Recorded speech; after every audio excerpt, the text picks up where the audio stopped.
Hey guys, what's up? This is your host, the Ninja Nerd, bringing you my Amazing Spider-Man 2 review.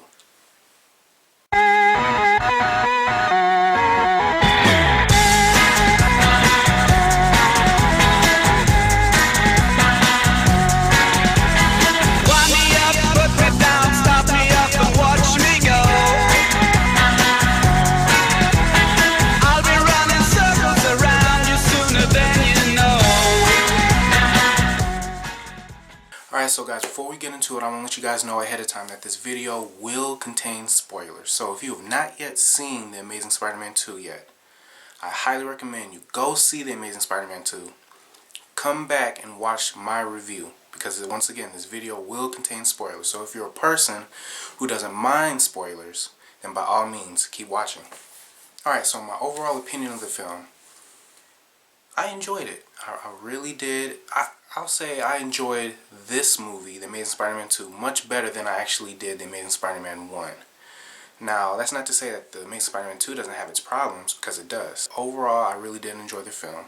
Now, I'll get into my negatives at the end of the video, but right now I'm going to start with my positives. And one of my positives has to be, of course, the main star, Andrew Garfield. Now, I have to say I actually like his portrayal as Peter Parker and Spider-Man in this movie much better than I did the first one. Because Andrew really did, he's grown into this role. You know, I feel like he's the best Peter Parker and Spider-Man that we have so far. From, you know, the way he is, you know, displays his emotions and the way he acts as Spider-Man, and you can really tell that he's the actual character. Kind of like how much Heath Ledger became the Joker. That's how much I feel Andrew Garfield has really grown into this role. Andrew is able, into this film, he's able to just display such range of emotion. You can tell from, I mean, it's from his dynamics with Gwen Stacy and Aunt May and Harry Osborn, who's finally in this film. You can tell that his interactions with these characters, it feels real. It doesn't feel fake. It doesn't feel forced. It feels real. And I really want to touch on that, because especially his relationship with Gwen Stacy, who's played by Emma Stone, who knocks this character out of the park. Her role, the way she plays Gwen Stacy, to me is perfect. Andrew Garfield and Emma Stone, they're able to really connect, and it feels real. It feels like a real relationship, and you can see the struggles that they have. And that's not to, you know, to say that they can't do it because, you know, they're actors, but also I have a feeling that since they're in a relationship in real life, that actually really does play a part in this film. It just adds something special to it. You can see Peter, his love for Gwen, and he's struggling with the fact that, you know, in The Amazing Spider-Man 1, spoiler alert if you have not seen The Amazing Spider-Man 1, but when Gwen's dad dies, you know, he tells Peter, you know, promise me that you'll leave Gwen out of it. But, you know, and you can really see Peter struggling with that, but he's conflicted because he loves Gwen, but yet he doesn't want to put her in danger. And I kind of like the fact that throughout the film, they really do play on this. They play out the fact that he keeps seeing Gwen's dad everywhere he goes, and he keeps seeing his face, and he's haunted by it. Another character dynamic I really want to get into is Peter and Harry Osborn. Now, Peter and Harry Osborn in this film haven't seen each other in about, I believe, 8 years, you know, since they were kids. So, you know, Harry Osborn finally comes back, and, you know, he's taking over Oscorp because his father Norman is dying. And Peter comes to visit Harry after Harry's dad supposedly dies.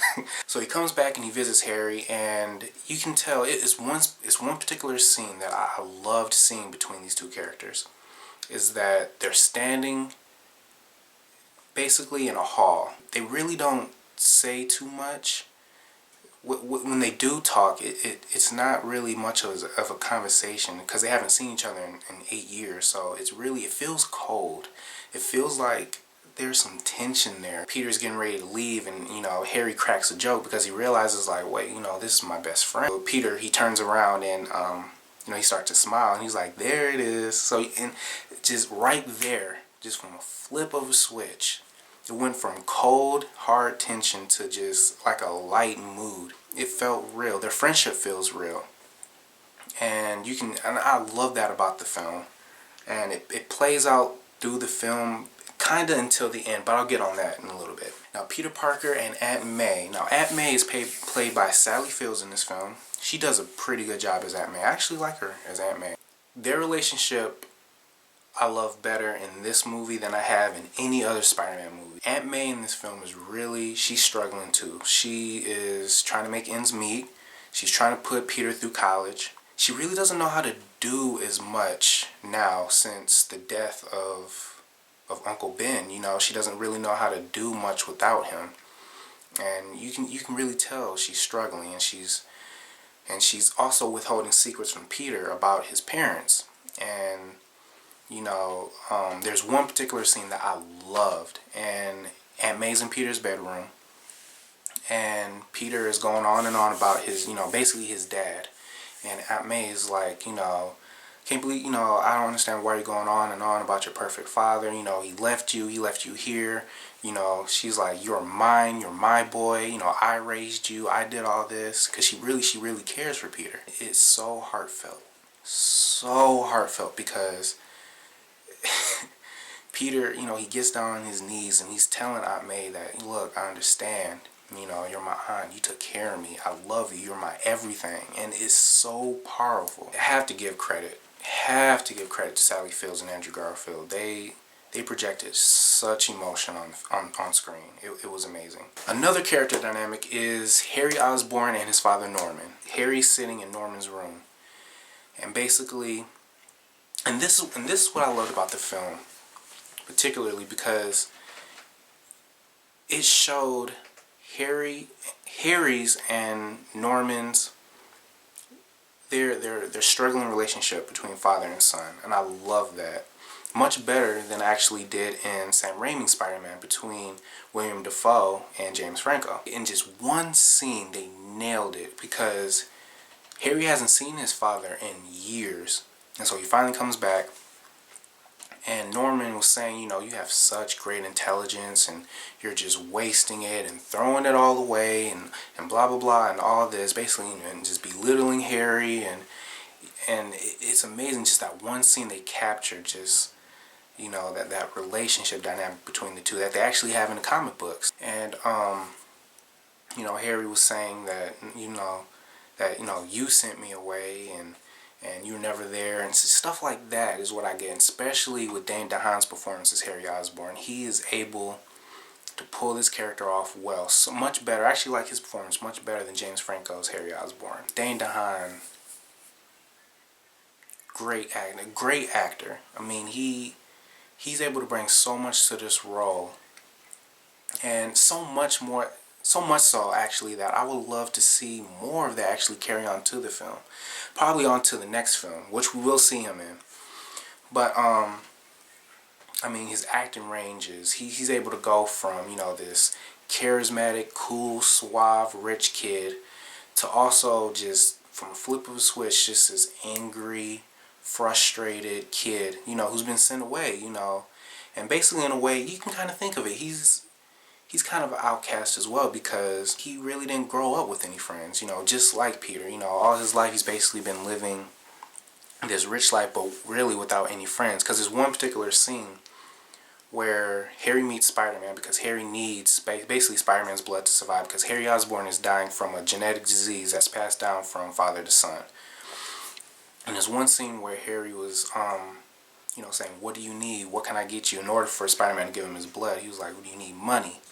And Spider-Man was like, no, I don't want your money. And then Harry comes in and was like, everybody wants my money. So Harry, in a way, he's never had any true friends except Peter. Now, Jamie Foxx as Electro. Jamie Foxx, hands down, great actor. That man can act his ass off. Now, I really did. I loved his performance as Electro because he felt menacing to me. He felt... I mean, you can hear it in his voice too. The way that they created Electro, the way that you hear it is like a electric / raspy / grizzle kind of voice. I don't know. It's interesting. It's pretty. It's different, you know, because you can still hear Jamie Foxx's voice in there, but still, you know, they played with it. They added stuff to it, and he looks great in this film, except for there was one scene in particular.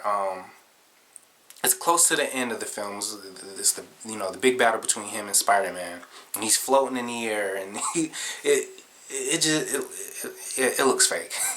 But other than that, everything else in the film, it looked sweet. It looked real. The effects, I mean, everything, that the way it's shot, when you see Spider-Man swinging through the city, this is the best. I have to honestly say, this is the best interpretation of Spider-Man I have seen yet on film. You get to see Peter Parker play more with the role. You can really see that he's really grown into this role of Spider-Man from the last movie. He's really embraced being Spider-Man, and it was just basically like Mark Webb pulling Spider-Man out of the pages of the comic book and literally just throwing him on screen. I mean, that's the Spider-Man that I wanted. And I actually love this costume more than I did from the Amazing Spider-Man one, which I really wasn't a fan of. I call it the proto suit. But in this suit, it was like looking at the actual Spider-Man costume from the comic books, the death of Gwen Stacy. And I was really wondering, I was really kind of worried how they were going to really pull it off, because you didn't want to rush it, you didn't want to make it seem like, oh, now she's just dead. No, they played it off well, because Peter's fighting Harry, who becomes the Green Goblin. He's fighting Harry, but yet he's still trying to protect Gwen. And, Peter, he's trying so hard to protect her, but he can't, and she falls. And just like if you read the comic books, when he catches her with his web, and then she almost hits the ground, but she doesn't. Her body snaps, her neck snaps. And I remember sitting in the theater, and people, because I even knew she was going to die in the film, but seeing it on the big screen and seeing how Mark Webb handled it, it really hit you. It was powerful. And this is another thing why I also got to give it to Andrew Garfield, because at the end, when he's holding Gwen's body and he's crying, and he's telling her, everything's gonna be okay. You can see this guy he's done. He is hurt. He's lost everything that meant the world to him. His love. And she's gone. There's nothing that he can do now. And he tried so hard. And I'm a guy, so usually the whole stereotypical guys don't cry at the movie kind of things. I was actually, the waterworks were coming. That's how serious it was. But that's how good Andrew Garfield has become in this role, with how much emotion he's able to display and project on screen. It hits you. Alright, now we're going to get into the negatives.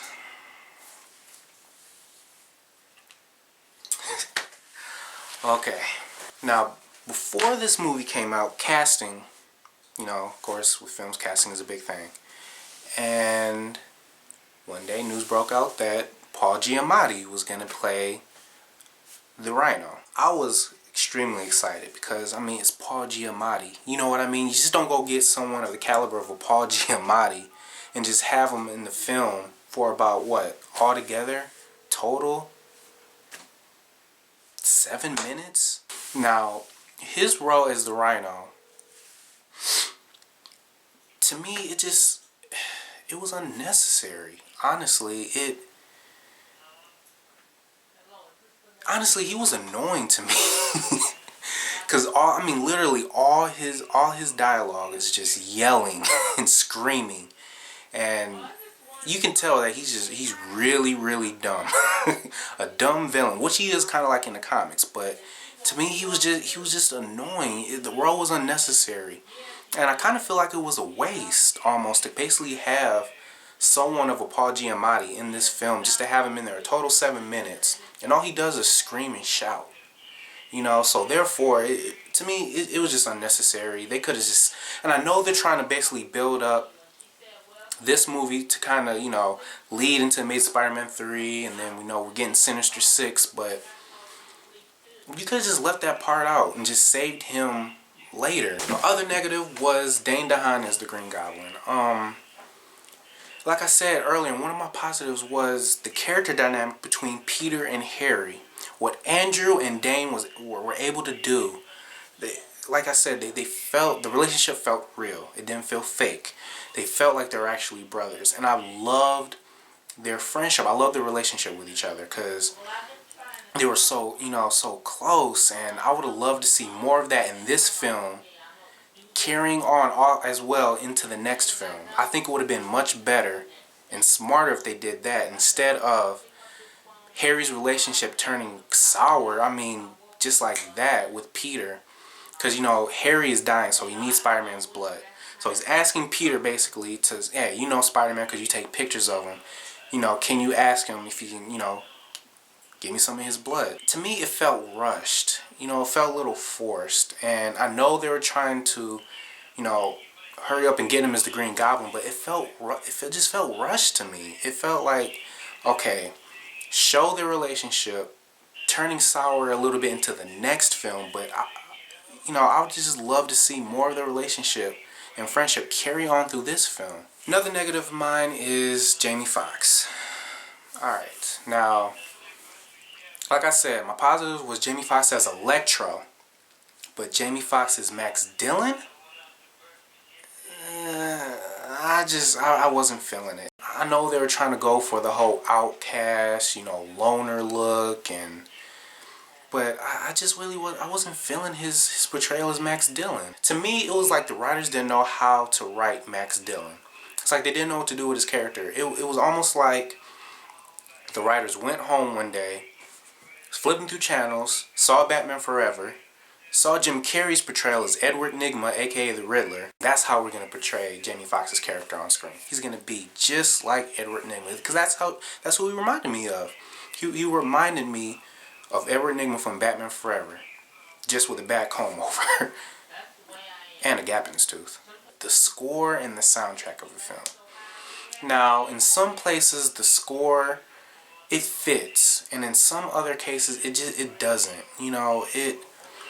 Sometimes the music gets a little light toned, if that makes any sense, in serious moments of the film, which just throws it off for me, because I love a film where it's hard drama and it's a serious moment and it's serious music playing. That really gets me, it just puts me in the mood more of enjoying that certain scene and sequence of the film. The score is done by Hans Zimmer. The guy, the Dark Knight trilogy and Man of Steel, and his scores are so loud and amazing and impactful, and when you hear his music, it hits you, and it really, music to me also is another big part of the film, because it puts you, it just creates the scene better, and it puts you in the movie. It really gets you. All in all, The Amazing Spider-Man 2, it's an enjoyable film. You will enjoy it. I enjoyed it. Will I say it's better than Sam Raimi's Spider-Man 1 and 2?